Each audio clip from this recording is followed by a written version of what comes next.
નમસ્કાર, મંતવ્ય ન્યૂઝમાં આપનું સ્વાગત છે. હું છું કુંજ. મહત્વના સમાચારોથી બુલેટિનની શરૂઆત કરીએ. સૌપ્રથમ સમાચાર અમરેલીથી સામે આવી રહ્યા છે, જ્યાં એસઓજી ટીમે કાર્યવાહી કરી લીલા ગાંજાની ખેતી ઝડપી પાડી છે. અમરેલી એસઓજીની ટીમે તુવેરની આડમાં વાવેલો ગાંજો ઝડપી પાડ્યો. 340 ગાંજાના લીલા છોડનું વાવેતર ઝડપી પાડ્યું છે. ધારી નવી વસાહત પાણીના ટાંકા નજીક ખેતરમાં આ લીલા ગાંજાનું વાવેતર કરવામાં આવ્યું હતું. રમેશ અર્જન વેકરિયાના ખેતરમાંથી આ ગાંજાનું વાવેતર ઝડપાયું છે. ખેડૂતે ખેતરમાં તુવેરની આડમાં ગાંજાનું વાવેતર કર્યું હતું. અમરેલી એસઓજીની ટીમે રેડ કરી અને આ આરોપીની ધરપકડ કરી છે. 340 ગાંજાના લીલા છોડનું વાવેતર ઝડપી પાડવામાં આવ્યું છે. ધારી નવી વસાહત પાણીના ટાંકા નજીક આ ખેતરમાંથી આ લીલો ગાંજો ઝડપાયો. વધુ વિગતો મેળવીએ સંવાદદાતા પરેશ પરમાર પાસેથી. પરેશ, ખેતરમાં તુવેરની આડમાં ગાંજાનું વાવેતર કરવામાં આવ્યું હતું, શું વિગતો? જી બિલકુલ, અમરેલી જિલ્લામાંથી આજે લીલા ગાંજાની ખેતી ઝડપાઈ છે. ત્યારે અમરેલી એસઓજી ટીમે ખેડૂતના ખેતરમાં જે તુવેરની આડમાં જે લીલા ગાંજાનું જે વાવેતર કરેલું હતું અને ત્યાં રેડ કરી અને 340 જે વાવેતરના લીલા છોડ હતા એ ઝડપી પાડ્યા છે. ત્યારે ધારી નવી વસાહત પાણીના ટાંકા નજીકમાં આવેલા રમેશભાઈ અર્જનભાઈ વેકરિયા નામના જે ખેડૂત છે એમના ખેતરમાંથી જે ગાંજાનું વાવેતર ઝડપાયું છે. ત્યારે ખેડૂતે ખેતરમાં તુવેરની આડમાં જે છે લીલા ગાંજાનું વાવેતર કર્યું હતું અને અમરેલી એસઓજી ટીમે રેડ દરમિયાન મોટી સફળતા મળી છે અને આરોપીને પણ હાલ અત્યારે એની ધરપકડ કરાઈ છે. ચોક્કસથી પરેશ, આભાર જાણકારી આપવા બદલ. પોલીસે હાલ આરોપીની અટકાયત કરી છે. તેની વધુ પૂછપરછ હાથ ધરવામાં આવી રહી છે.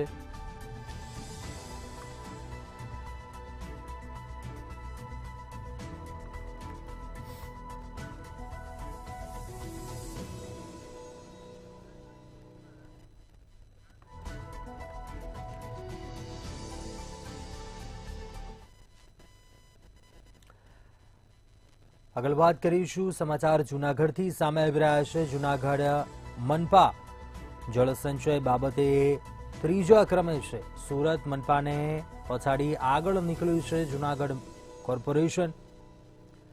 દેશભરમાં ત્રીજા ક્રમ પર આવ્યું છે જૂનાગઢ. જળસંચયના 660 કામો કર્યા છે. જૂનાગઢ કોર્પોરેશનની કામગીરી હજુ વધુ કામો કરી આગળ આવવાના પ્રયાસ કરશે, પ્રયત્નશીલ રહેશે જૂનાગઢ કોર્પોરેશન.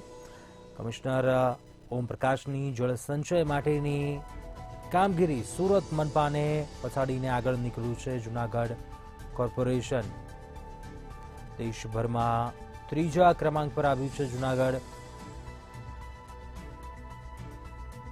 કામગીરીના આંકડા સામે આવ્યા છે. 660 જેટલા કામો થયા છે જળસંચયના. વધુ વિગતો મેળવીએ સંવાદદાતા અમર બખાઈ પાસેથી.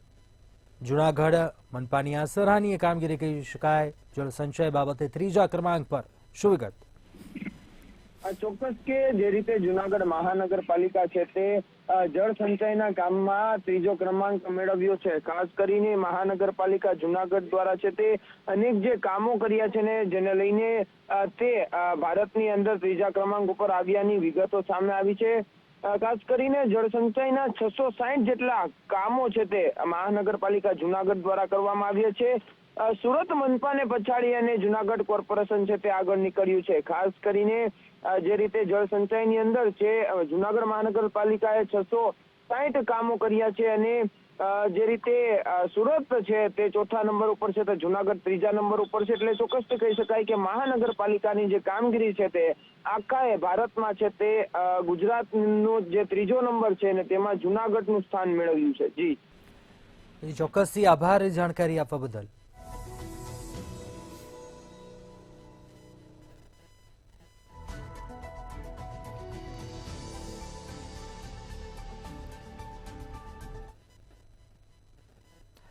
મહારાષ્ટ્રમાં મહાયુતિની ભવ્ય જીત પાછળ રાજકોટના યુવકનું ખાસ કનેક્શન છે. મહારાષ્ટ્રમાં ભાજપના ઇલેક્શન સ્ટ્રેટેજિસ્ટ તરીકે રાજકોટના યુવક ડોક્ટર હિરેન ઘેલાણીને જવાબદારી સોંપાઈ હતી. ડોક્ટર હિરેન ઘેલાણીએ બૂથ લેવલની કામગીરી કરી. બૂથ કેપ્ટન મેનેજમેન્ટ થકી ભાજપને સફળતા મળી. બૂથના દરેક વોટર સુધી 2 વાર પહોંચવાની રણનીતિ તૈયાર કરી હતી. ટેકનોલોજીનો ઉપયોગ કરી નબળા બૂથ મજબૂત બૂથનું પ્રોપર મોનિટરિંગ કરી સિસ્ટમ તૈયાર કર્યું. મહારાષ્ટ્રમાં ભાજપ તરફી પોઝિટિવ નેરેટિવ ઊભા કરી વધુમાં વધુ લોકોને ભાજપ તરફી મતદાન કરાવવાનો પ્રયાસ કરાયો હતો.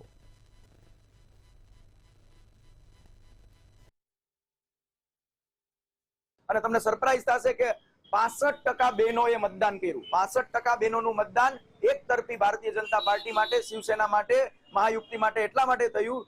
લાડલી બહેનોના લાભાર્થીને ગણી શકાય એવી ઘણી બધી યોજનાઓ હતી જેનો લાભાર્થીઓ કિસાનનો એક મુદ્દો હતો. જો મહારાષ્ટ્રને પ્રેક્ટિકલી સમજવું હોય તો એના ઘણા બધા વિભાગો છે, જેમ કે વિદર્ભ છે, ઉત્તર મહારાષ્ટ્ર છે, પશ્ચિમ મહારાષ્ટ્ર છે, કોંકણ છે. આ હરેક જગ્યાના અલગ અલગ પ્રશ્નો હતા. જેમ કે મરાઠાનો એક મુદ્દો પણ હતો. તો મરાઠાના મુદ્દાને સમજવા માટે ત્યાંના બૂથ પ્રમુખોને એ જ રીતની અમે પ્રોસિજર કરી અને એક બૂથ ઉપર એ લોકોને પહોંચાડવાનો પ્રયત્ન કર્યો. આગળ વાત કરીએ સૌરાષ્ટ્રના પાટનગર સમાન રાજકોટનો વર્ષ 2017માં સ્માર્ટ સિટી યોજના અંતર્ગત સમાવેશ કરવામાં આવ્યો હતો. રાજકોટમાં માળખાગત સુવિધા વધારવા કામો કરવામાં આવી રહ્યા છે. તે પૈકીનું એક કામ હાઈવે પ્રોજેક્ટનું હતું અને આ પ્રોજેક્ટ હેઠળ શહેરના અલગ અલગ વિસ્તારોમાં કરોડો રૂપિયાના ખર્ચે 1000 સીસીટીવી લગાવવામાં આવ્યા હતા. જે પૈકી મુખ્ય 23 રસ્તાઓ પરના 100 જેટલા સીસીટીવી બંધ હાલતમાં હોવાનું સામે આવ્યું છે.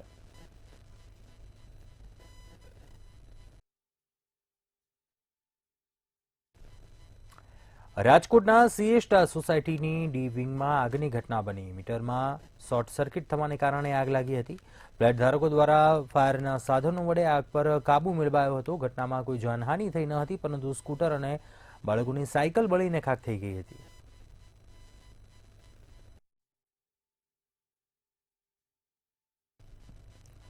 સુરેન્દ્રનગર જિલ્લાના લીંબડી પોલીસ દ્વારા બજાર વિસ્તાર તેમજ મુખ્ય માર્ગો પર પેટ્રોલિંગ હાથ ધરવામાં આવ્યું, જેમાં અલગ અલગ વિસ્તારો તેમજ બજારમાં ડીવાયએસપી વિશાલ રબારી, પીઆઈ, પીએસઆઈ સહિત પોલીસ કર્મચારીઓ દ્વારા ફૂટ પેટ્રોલિંગ અને કોમ્બિંગ કરવામાં આવ્યું હતું, જેમાં 16 વાહનો ડિટેન કરી 24,000નો દંડ ફટકારવામાં આવ્યો હતો. સાથે 7 જેટલા અડચણરૂપ વાહનો સામે પણ કેસ દાખલ કર્યો હતો.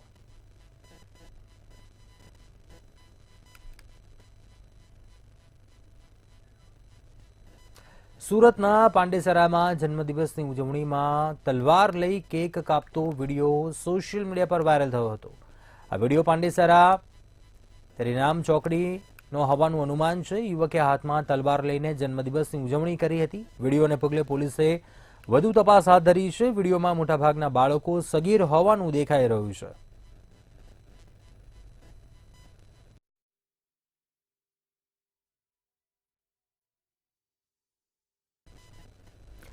ધાંગધ્રા એસપી જૈન કોલેજના નિવૃત્ત થયેલા પ્રોફેસર નીતાબેન ત્રિવેદીએ શિક્ષણ આરોગ્ય સેવાકીય સંસ્થામાં ડોનેશન આપ્યું હતું. ત્યારે અત્યાર સુધીમાં 1,15,00,000થી વધુ રૂપિયા જેટલું ડોનેશન આપ્યું છે.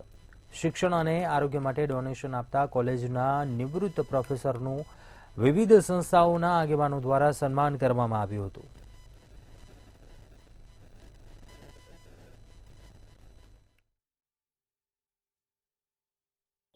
આજે નિવેદિતાબેનનો સન્માન સમારોહ હતો. નિવેદિતાબેને એમનું પૂરું જીવન એ અનેક વિદ્યાર્થીઓને જ્ઞાન સંસ્કાર આપી અને એમનું જીવન એમને ઉન્નત કર્યું હતું. અને એમાંથી જે એમને પરિશ્રમ કરી અને જે આવક આવી હતી એ તમામ લક્ષ્મી આજે સૌને દાન આપી અને અનેક લોકો માટે પ્રેરણા સ્ત્રોત બન્યા છે. ત્યારે હું નિવેદિતાબેનને અંતઃકરણથી વંદન કરું છું. અને જે ધાંગધ્રાની સૌ સંસ્થા, ધાંગધ્રા હળવદ વઢવાણની સૌ સંસ્થાએ એમનું સન્માન કર્યું. નમસ્કાર મિત્રો, આજના કાર્યક્રમમાં જે આજે કાર્યક્રમ છે એ નીતાબેન ત્રિવેદીનો સન્માનનો કાર્યક્રમ હતો. એની અંદર અમે લોકોએ એમનું સન્માન કર્યું.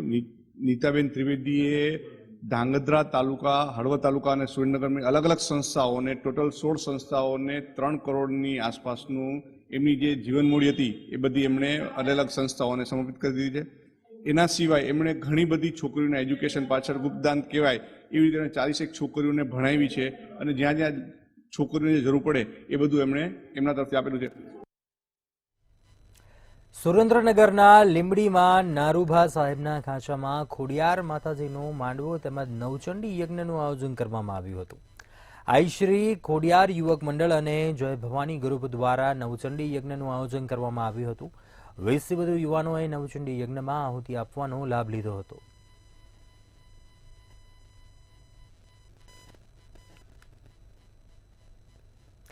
જામનગરમાં એક કારખાનેદાર પર છરી વડે હુમલો થયા હોવાની ઘટના સામે આવી. એક કારખાનામાં બે લોકોનો ઝઘડો શાંત પડાવવા જતા કારખાનેદાર સંદીપ નારિયા વચ્ચે પડ્યા હતા, જેમાં ઉશ્કેરાઈ ગયેલ માણસ દ્વારા સમાધાન કરાવવા ગયેલાને જ છરીના ઘા ઝીકી દેતા તાત્કાલિક હોસ્પિટલ ખસેડવામાં આવ્યો હતો. સમગ્ર ઘટના સીસીટીવી કેમેરામાં કેદ થઈ ગઈ હતી.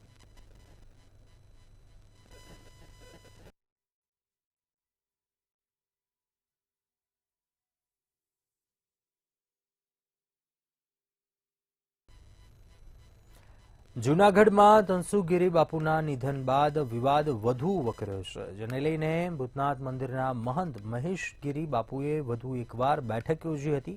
આ બેઠકમાં મહંત હરિગીરી બાપુ અને મહંત મહેશગીરી બાપુ સામસામે આવ્યા હતા, જે બાદ મહેશગીરી બાપુએ તંત્રને તારીખ 1 સુધીનું અલ્ટિમેટમ આપ્યું હતું. તનસુખગીરી બાપુના મૃત્યુ અંગે પણ શંકા વ્યક્ત કરી તપાસ કરવાની માંગણી કરી છે. તત્કાલીન કલેક્ટર રચિત રાજે હરિગીરી બાપુની મહંત તરીકે મુદત પૂરી થાય તે પહેલા જ ઓર્ડર કરી આપ્યો હતો. સમગ્ર મામલે તપાસ કરવા અનેકવાર મહેશગીરી બાપુ દ્વારા રજૂઆત કરાઈ છે.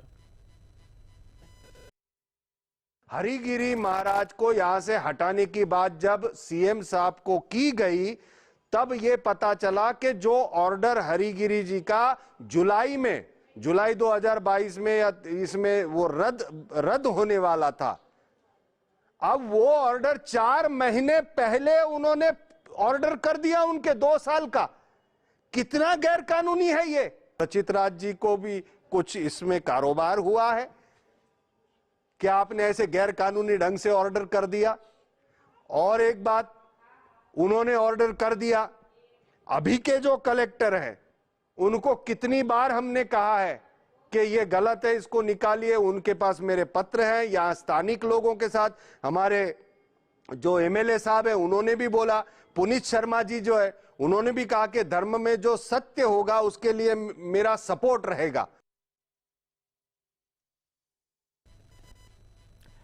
गिरनार पर्वत पर अंबाजी मंदिરના મહંત તનસુખગીરીજી બ્રહ્મલીન થયા બાદ અંબાજી મંદિરની ગાદીને લઈને થયેલો વિવાદ પરાકાષ્ઠાએ પહોંચ્યો છે.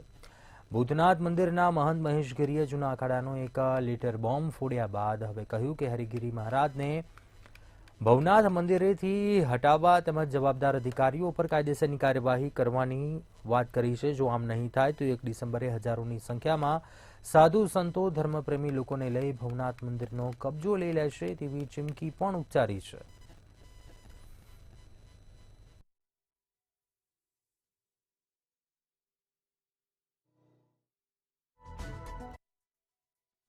ચોક્કસ કે જે રીતે ગિરનાર પર્વત પર આવેલા અંબાજી મંદિરના મહંત તનસુખગીરી બાપુનું નિધન થયા બાદ ગાદી માટેનો જે વિવાદ ચાલી રહ્યો છે તે વિવાદ દિવસે ને દિવસે ઉગ્ર બની રહ્યો છે. જે દિવસે બાપુની સમાધિ આપવાના હતા તે દિવસે જ ભવનાથ મંદિરના મહંત હરિગીરી બાપુ દ્વારા છે તે આક્ષેપો છે આ સેવકો દ્વારા લગાવવામાં આવ્યા હતા કે મહેશગીરી બાપુ દ્વારા સહી સિક્કા કરવામાં આવે છે તનસુખગીરી મહારાજના.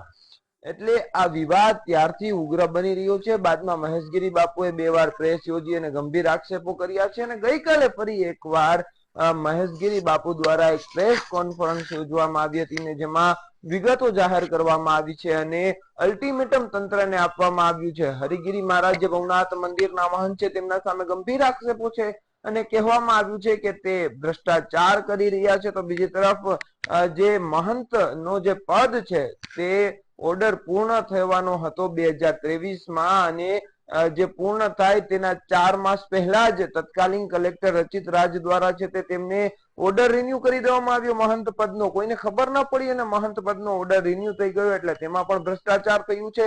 અધિકારીઓને પણ પૈસા મહંત પદ માટે મળ્યા છે તેવા પણ આક્ષેપો લાગી રહ્યા છે ને ગંભીર આક્ષેપો છે તે મહેશગીરી બાપુ દ્વારા કરવામાં આવ્યું છે અને અલ્ટિમેટમ આપવામાં આવ્યું છે કે આગામી 1 તારીખ સુધી જો હરિગીરી, ભવનાથ અને ગિરનાર નહીં છોડે તો ભવનાથ મંદિરનો કબજો છે તે મહેશગીરી બાપુ હજારો સાધુ સંતો સાથે લઈ શકે છે તેવું અલ્ટિમેટમ આપ્યું છે. બીજી તરફ 3 શરતો મંજૂર નહીં થાય તો આ ભવનાથ મંદિરનો કબજો લેવાશે અને ભવનાથ મંદિરના મહંત તરીકે હરિગીરી બાપુની નિયુક્તિ મામલે 1 વર્ષ પહેલા જ મુખ્યમંત્રીને જુનાગઢના ધારાસભ્ય અને શહેર ભાજપ પ્રમુખની ઉપસ્થિતિમાં કેશોદ એરપોર્ટ ખાતે રજૂઆત કરવામાં આવી હતી. તો બીજી તરફ એક લેટરો પણ સામે આવ્યા છે કે ભવનાથ મંદિરના મહંતના પદને લઈને જુનાગઢના ધારાસભ્ય દ્વારા ગત વર્ષે આખી ફરિયાદ છે તે મુખ્યમંત્રીને કરી હતી અને આ બાબતે તપાસ કરવા માટેની પણ ફરિયાદ કરવામાં આવી હતી, પરંતુ તપાસ થઈ જ નથી તેવા પણ આક્ષેપો થઈ રહ્યા છે. અધિકારીઓ મુખ્યમંત્રીના જે રીતે સૂચન અને પાલનને પણ ગણકારી રહ્યા હોવાનું સામે આવી રહ્યું છે. હાલ તો આ ગાદી માટેનો વિવાદ શરૂ થયો છે. તો બીજી તરફ મહેશગીરી બાપુ કહી રહ્યા છે કે હું સચ્ચાઈ સાથે ચાલનારો છું અને સચ્ચાઈ સાથે જ ચાલીશ. જોવું રહ્યું કે આ સાધુ સંતોનો વિવાદનો અંત ક્યારે આવે છે, પરંતુ હાલ તો અંબાજી મંદિરના નવા મહંતની છે તે નિયુક્તિ થઈ ગઈ છે અને હવે ભવનાથ મંદિરનો આખો વિવાદ ચાલુ થયો છે. કારણ કે 2003ની સાલ બાદ જે રીતે ભવનાથ મંદિરના મહંત એક બાદ એક બદલી રહ્યા છે અને 2014-15 થી મહંતની વારંવાર જે બદલી થતી હતી, મહંતોની નવા નિયુક્તિ કરવામાં આવી હતી અને હવે જે રીતે મહંત જે હરિગીરી બાપુ છે જેને લઈને આખો વિવાદ છંછેડાયો છે, મહેશગીરી બાપુ દ્વારા ગંભીર આક્ષેપો કરવામાં આવ્યા છે. જોવાનું એ રહ્યું કે આગામી સમયમાં સરકાર અને તંત્ર આમાં દખલગીરી કરી અને સાધુ સંતોનો આ વિવાદને અંત લાવે છે કે કઈ રીતના આખો આ વિવાદ આગામી દિવસોમાં જોવા મળશે તે સમય જ બતાવશે. જૂનાગઢમાં સાધુઓના વિવાદ મામલે પૂર્વ ડેપ્યુટી મેયર લાલઘૂમ થયા છે. ડેપ્યુટી મેયર ગિરીશ કોટેચાએ નિવેદન આપતા કહ્યું કે સાધુઓના વિવાદમાં જૂનાગઢ બદનામ થાય છે. ભગવા કપડાં જોઈને લોકો તમને પગે લાગે છે. જેણે બાપુની સેવા કરી તેને ગાદી સોંપવી જોઈએ. મંદિરમાં આવક જોઈ વિવાદ કરવો યોગ્ય નથી. સાધુઓને ભજન કરાવવાનું હોય છે, કોઈની જગ્યા પડાવી લેવાનું કામ સાધુનું નથી. આ નગરીમાં વિવાદ થવો એટલે આખા દેશની અંદર જુનાગઢ બદનામ થઈ ગયું છે. ધનસુખગીરી બાપુ એક બાળ સ્વરૂપ હતા. 50 વર્ષ મેં નજરે જોયું છે કે એ માણસ મા અંબાની સેવા કરવા જતા અને એનું મૃત્યુ થાય એટલે તમે તરત જ કોક રાતે જઈને લખાણ કરાય આવે, કોક બીજે દિવસે એનો ચેલો મૂકી દે. આ વ્યાજબી છે? આ સાધુ સંતોને શોભે થોડું? તમને માણસો પગે લાગે છે તમારા ભગવા કપડાં જોઈને. તમારા વિવાદ થાય માણસોની બધી આશા ઉડી જાય. લાખો માણસો એવા મેં જોયા છે કે મંદિરની પ્રાર્થના કરતા હોય કે સંતને પગે લાગવા જાય ને ત્યારે એનો દુઃખ દર્દ વયું જતું હોય અને એની માનતા સફળ થતી. જૂનાગઢમાં જાહેરમાં દારૂ પીતા યુવાનનો વિડીયો વાયરલ થયો છે. ગુજરાતમાં જાણે દારૂબંધીના ધજાગરા ઉડતા હોય તેવો આ વિડીયો સામે આવ્યો છે. જૂનાગઢ શહેરના રાજીવ ગાંધી પાર્કનો વિડીયો સામે આવ્યો છે કે જેમાં યુવાન દારૂના નશામાં ખેલ કરતો કેમેરામાં કેદ થયો. પાર્કમાં આવતી યુવતીઓ ક્ષોભજનક સ્થિતિમાં મુકાઈ. ત્યારે યુવકના આવા વિડીયોથી પોલીસની કામગીરી પર સવાલો ઉઠ્યા છે.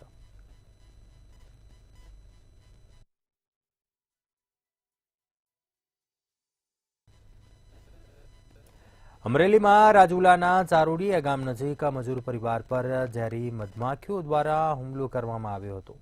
મજૂરી કામ કરવા જતા ઝેરી મધમાખીઓએ હુમલો કર્યો હતો, જેમાં 4 લોકોને ડંખની અસર થઈ હતી. અસરગ્રસ્ત લોકોને રાજુલા હોસ્પિટલ ખસેડવામાં આવ્યા હતા, જ્યારે 2 નાના બાળકોને વધારે અસર થતા સારવાર માટે અન્ય હોસ્પિટલ રિફર કરવામાં આવ્યા હતા.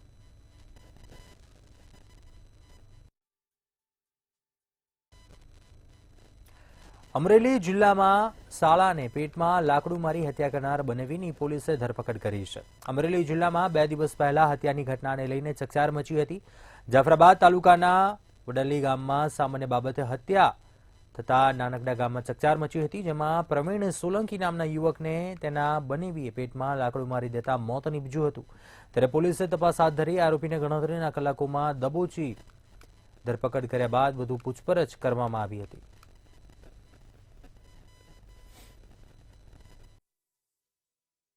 ગઈકાલે નાગેશ્રી પોલીસ સ્ટેશનના વડલી ગામની એક ઘટના બનેલી છે, જેમાં ફરિયાદી જેમનું નામ છે જીલુભાઈ સોલંકી અને જીલુભાઈ સોલંકી છે, જેમની દીકરી દયાના પ્રેમ લગ્ન થયેલા રમેશભાઈ બાંભણિયા સાથે, જે આ કેસમાં આરોપી છે.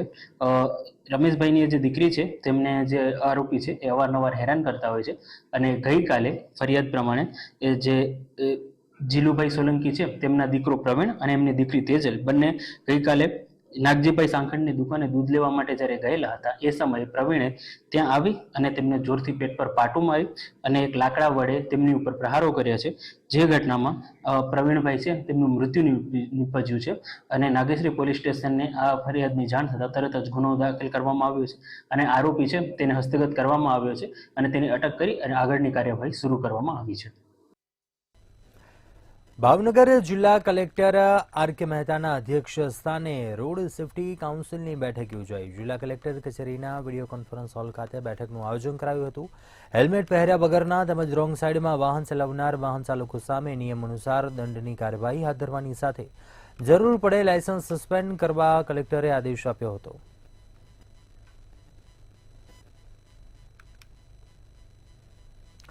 સુરત મહાનગરપાલિકા વિસ્તારમાં શિક્ષા વિભાગ અંતર્ગત અંદાજિત 45.20 કરોડ રૂપિયાના ખર્ચે વિવિધ ઝોનની 19 પ્રાથમિક શાળાઓની ખાતમુહૂર્ત વિધિ રખાઈ હતી. કેન્દ્રીય જળશક્તિ મંત્રી સી.આર. પાટીલના હસ્તે ખાતમુહૂર્ત કરવામાં આવ્યું હતું. સુરત મહાનગરપાલિકા સંચાલિત સરકારી શાળાઓને સ્માર્ટ શાળા બનાવવા માટેનું આયોજન કરવામાં આવ્યું છે. આ કાર્યક્રમમાં ધારાસભ્ય મેયર પણ ઉપસ્થિત રહ્યા હતા. સ્કૂલના 19 સ્કૂલના ખાતમુહૂર્ત કરવામાં આવ્યા છે. આદરણીય સી.આર. પાટીલ સાહેબના વરદ હસ્તે, એમના અધ્યક્ષસ્થાને અને અમારા લોકલાડીલા મેયર અને સ્ટેન્ડિંગ ચેરમેન, શાસક પક્ષના નેતા, ડેપ્યુટી મેયર, ધારાસભ્ય બધા સાથે સુરતની અંદર 942 રૂમ એસએસ એટલે કે રાજ્ય સરકાર દ્વારા મંજૂર કરવામાં ઓલરેડી મંજૂરી આપી દીધી છે. 800 રૂમના ઓલરેડી ટેન્ડરિંગ અને પ્રોસેસ શરૂ થઈ, એમાં 250 રૂમના કામગીરી ટૂંક સમયમાં શરૂ. સુરતના લિંબાયતમાં જમાઈને બદનામ કરવા માટે હિન્દુ ધર્મ વિરુદ્ધના ખોટા પેમ્પલેટ છપાવનાર સરકારી શાળાના આચાર્યને સસ્પેન્ડ કરવામાં આવ્યા છે. શિક્ષણ સમિતિના શાળાના આચાર્ય શેખ સુલેમાન સામે પોલીસ ફરિયાદ નોંધાઈ હતી. થોડા દિવસ અગાઉ લિંબાયત વિસ્તારમાં ધાર્મિક લાગણી દુભાવતા પેમ્પલેટ સરકારી શાળાના આચાર્ય દ્વારા ફરતા કરાયા હતા. આ મામલે ભારતીય ગૌરક્ષા મંચ દ્વારા આચાર્યને સસ્પેન્ડ કરવા માટે શિક્ષણ સમિતિને આવેદનપત્ર આપીને રજૂઆત કરાઈ હતી, જેને લઈને શાસન અધિકારી દ્વારા આચાર્યને સસ્પેન્ડ કરવામાં આવ્યા છે. હિન્દુ વિરુદ્ધ પત્રિકા છપાવી હતી અને તે પણ શાળાના કોમ્પ્યુટર દ્વારા એ છાપવામાં આવી હતી અને એના અંગે હિન્દુ સંગઠનો દ્વારા જે ફરિયાદ કરવામાં આવી હતી એની તપાસ કરીને લિંબાયત પોલીસ સ્ટેશનમાં એમના વિરુદ્ધ એફઆરઆઈ દાખલ થઈ હતી અને ત્યારબાદ એમને જેલ કસ્ટડીમાં મૂકવામાં આવ્યા હતા. સુરતમાં ચાલતી રજીસ્ટ્રેશન વગરની ખાનગી મેડિકલ કોલેજોના મામલાને લઈને રાજ્યના શિક્ષણ મંત્રી પ્રફુલ્લ પાનસરિયાએ નિવેદન આપ્યું. રજીસ્ટ્રેશન વગર ચાલતી આવી સંસ્થાઓ ફક્ત ગુજરાતના અન્ય શહેરોમાં પણ ચાલતી હશે તો તેના વિરુદ્ધ કડકમાં કડક પગલાં લેવામાં આવશે. આવી સંસ્થામાં એડમિશન લેતા પહેલા વિદ્યાર્થીઓએ રાજ્યના શિક્ષણ વિભાગના વેબસાઇટ ઉપર તપાસ કરવી જરૂરી છે. રજીસ્ટ્રેશન વિના ચાલતી આવી સંસ્થાના સર્ટિફિકેટ કોઈપણ નોકરી માટે પણ માન્ય ગણાશે નહીં, તેમ જણાવ્યું. હા, એ ધ્યાનમાં આવ્યું છે અને એની તપાસ પણ આપી છે. જે ગુજરાતની અંદર એવી કોઈ પેલું નથી, આઉટ સ્ટેટની અંદર પરીક્ષા લે છે અને એક્ઝામિનેશન કરી રહ્યા છે. એડમિશન પ્રક્રિયાની માત્ર ઓફિસો છે, છતાં એની તપાસ કરી છે. કોઈ છેતરાય નહીં અને આવા લેભાગુ તત્વો કોઈને પાસેથી રકમ પડાવી એને બોગસ ડિગ્રી ન ધરાવે એ બાબતની આપણે જાગૃતતા અને ચોક્કસ પ્રકારે ખોટું હશે તો એમને ચોક્કસ બંધ કરાવીશું. સુરતના હજીરાના ઉદ્યોગોને ટ્રીટેડ પાણી આપવાના કાર્યપાલક ઇજનેર કેતન દેસાઈના કૌભાંડમાં નવો ઘટસ્ફોટ થયો છે. કેતન દેસાઈ અને ગ્રીન ડિઝાઇન કન્સલ્ટન્સીએ ભેગા મળી કોન્ટ્રાક્ટર એન્વાયરોને 900 કરોડનું ટેન્ડર મળી જાય તે માટે સમગ્ર કારસો ઘડ્યો હતો. નિયમ પ્રમાણે હજીરાની AMNS કંપની અને પાલિકા વચ્ચે ટ્રીટેડ પાણી આપવાના MOU સાઇન કરવાના હતા, પરંતુ પ્રક્રિયાને નેવે મૂકીને કેતન દેસાઈએ MOU સાઇન કર્યા વિના જ ટેન્ડર ખોલી નાખ્યું હતું. ટેન્ડર જાહેર કરતા પહેલા ટ્રીટેડ પાણી ઉદ્યોગોને આપવાના પ્રોજેક્ટનો અંદાજ કન્સલ્ટન્સી સાથે ભેગા મળી નક્કી કરવાનો હતો. ટેન્ડર જાહેર કર્યું ત્યારે તેમાં 300 કરોડના સંપનો ઉલ્લેખ કરીને ટેન્ડર બહાર પાડ્યું હતું. હજીરાના ઉદ્યોગોને જે ટ્રીટેડ પાણી આપવાનું હોય છે તેના કૌભાંડના અંદર હવે નવું ઘટસ્ફોટ થયું છે. જે કાર્યપાલક ઇજનેર કેતન દેસાઈને આ કૌભાંડને લઈને તેને સસ્પેન્ડ કરી દેવામાં આવ્યા હતા. કોન્ટ્રાક્ટર સાથે જે MOU કરવાનું હોય છે તે બારોબાર MOU કરીને જે સરકારની તિજોરી છે તેને ભયંકર રીતે જે ચૂનો ચોપડવાનું કામ આ કેતન દેસાઈ દ્વારા કરવામાં આવ્યું હતું. તેમાં હવે નવું ઘટસ્ફોટ થયું છે. જે હજીરાના ઉદ્યોગો છે તેને ટ્રીટેડ પાણી આપવા માટે જે MNS કંપની અને જે સુરત મહાનગરપાલિકા બંનેના વચ્ચે જે કરાર કરવાના હોય છે તે કરાર બરોબર જે કાર્યપાલક ઇજનેર કેતન દેસાઈ દ્વારા કરી દેવામાં આવ્યું હતું. અને જે SMC દ્વારા જે ટ્રીટેડ પાણીનો જે ભાવ નક્કી કરવાનો હોય છે, જે કિલો લીટરે જે ભાવ નક્કી કરવાનું થતું હોય છે, તે જે કોન્ટ્રાક્ટર સાથે મળીને જે કાર્યપાલક ઇજનેર છે તે પોતે જ આ ભાવ નક્કી કરી દીધો હતો. જેને લઈને હાલ જે ઘટસ્ફોટ થયું છે તેને લઈને જે 300 કરોડથી વધારે એટલે 900 કરોડ રૂપિયાનું આ ટેન્ડર પાસ કરવામાં આવ્યું હતું. તેના અંદર 300 કરોડથી વધારે આ કૌભાંડ કરવામાં આવ્યું હોવાનું જે ઘટસ્ફોટ છે હાલ થઈ રહ્યું છે. અને જે સુરતના અંદર જે સુરત મહાનગરપાલિકા છે તેના તમામ અધિકારીઓના અંદર હાલ ચર્ચાનો વિષય બની રહ્યો છે. મહત્વની વાત એ છે કે જે કાર્યપાલક ઇજનેર છે તેઓના પાસે સુરત મહાનગરપાલિકાના 5000 કરોડ જેટલા હવાલાઓ હતા, જેમાંથી આ જે ટ્રીટેડ પાણી જે હજીરાના ઉદ્યોગોને ટ્રીટેડ પાણી પૂરું પાડવાનું હોય છે તેને લઈને જે આ 300 કરોડથી વધારાનું કૌભાંડ હાલ પ્રકાશમાં આવ્યું છે તેને લઈને હાલ ચર્ચાનો વિષય બન્યો છે. અત્યારે હાલ બુલેટિનમાં બસ આટલું બધું. સમાચાર માટે આપ જોતા રહો મંતવ્ય ન્યૂઝ. નમસ્કાર.